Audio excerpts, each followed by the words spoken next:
Okay boys, another day, another guide, and apparently we can try out Trigger in the new story or special episode or whatever it's going on. So I decided I might as well do a guide for her because she is actually incredibly easy to understand. The main objective with Trigger is to fill up that bar on the top left, as you can see under her face over there. And to do that, we just hold down the basic attack button and she starts doing this attack automatically.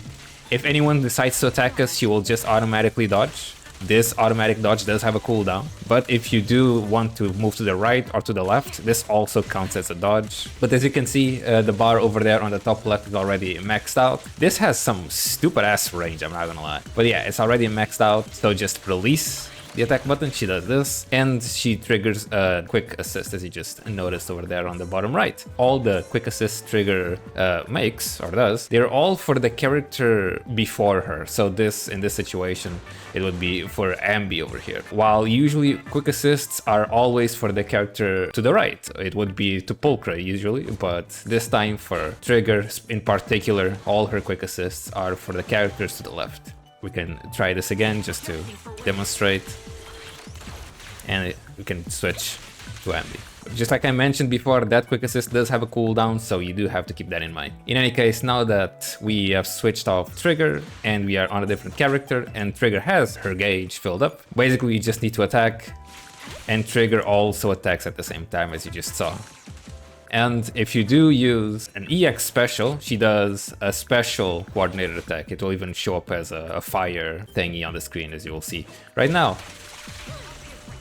Doing an EX special triggers a different kind of coordinated attack, and it basically deals more base damage. Those coordinated attacks do consume her gauge. As you have noticed, the gauge is a little bit lower than before. The coordinated attacks do really only consume just a little bit of the gauge, so most of the time you don't really need to switch back to a Trigger and do the charge attacks and switch back to another character. Most of the time you'll just be on a different character, or mainly your DPS of course, while Trigger does the coordinated attacks off field.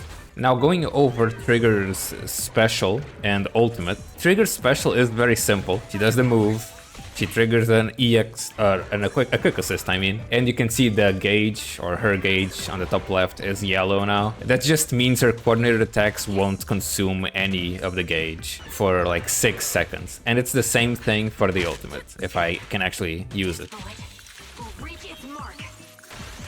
Triggers a quick assist, the gauge is yellow, and the attacks don't consume any gauge, as you can see. It doesn't consume any of the gauge. Honestly, her EX special and ultimate aren't really that important, because most of the time her coordinated attacks don't really consume that much of the gauge anyway, so you don't really have to worry about them too much. And yeah, that's basically it for Trigger. Just to reiterate, just for a quick summary of what she does, you just need to start with her, hold down basic, she automatically dodges, fill up the gauge, finish the hold, switch to another character, and then you just have to attack while she attacks at the same time, and you do your skill and she does the fire, and yeah, that's basically it.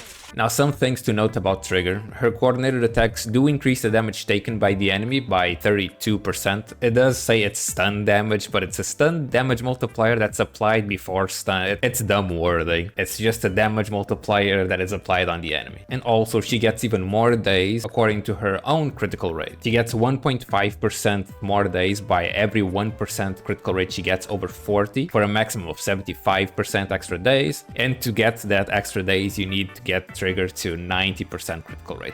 So really, you'll just build Trigger as a DPS, to be honest, trying to get as much critical rate, critical damage and attack as possible like usual. But of course on CD number 6 you'll still go for impact, because she is a stunner at the end of the day. And of course her CD set will be the 4-piece Shocktar Disco, god these names, and the 2-piece Woodpecker Electro, because she does need as much critical rate as she can get That way you can actually reach that 90% crit rate to give her even more damage from her core passive. Now for the engine, the best options right now for free-to-play players is the Steam Oven. Since she doesn't really need to use her skill that often, she will probably most of the time have a lot of energy accumulated. That way the Steam Oven will always have its effect with a very, very good uptime, giving her, of course, even more impact. And as for the best S rank option, of course, her signature weapon, whenever that comes out, will be her best option. I have no idea what it does, but I imagine it would be the best option for her. But if you don't have that weapon, and if you by any chance have Xingyi's weapon, that one is also going to be insanely good for Trigger because it complements her playstyle very, very well. And of course, for what you need to level up on her skills, really you just need to level up her basic attack because that's where her coordinated attacks come from. And everything else, honestly, you don't really need to level up. The skill doesn't really do anything besides letting her do her coordinated attacks without spending any of her gauge. And her ultimate is basically the same thing, but for a longer period of time. And again, her coordinated attacks barely spend any of her gauge, so you don't really need to use her ult or special that often. So you can focus on leveling up her basic attack and you'll be just fine. Now another thing to note about Trigger, she isn't really your traditional stunner. She actually doesn't want to stay on the field for most of the time. And because of that, teams for her are a little bit different. She's best suited for teams with a DPS that wants to stay on the field. Like, of course, Silver Ambi, she is a DPS that wants to stay on the field for most of the time. And another very good option, or another very good example, would be Evelyn. Evelyn is also another character that doesn't want to stay off the field. She wants to stay on the field as much as often to actually stack her passive and do as many of those chain attacks as possible. So if you do have one of those two characters, Trigger would be a great addition to their teams. But if you don't, she might not find a good place for her. But then again, she does look insanely good. So honestly, I'd still pull for her just to have her, to be honest. And that's exactly what I'm gonna do. In any case, that's been it for this video. I hope you guys found this helpful and easy to understand. As always, thank you so much for the memberships, and I'll see you all in the next video.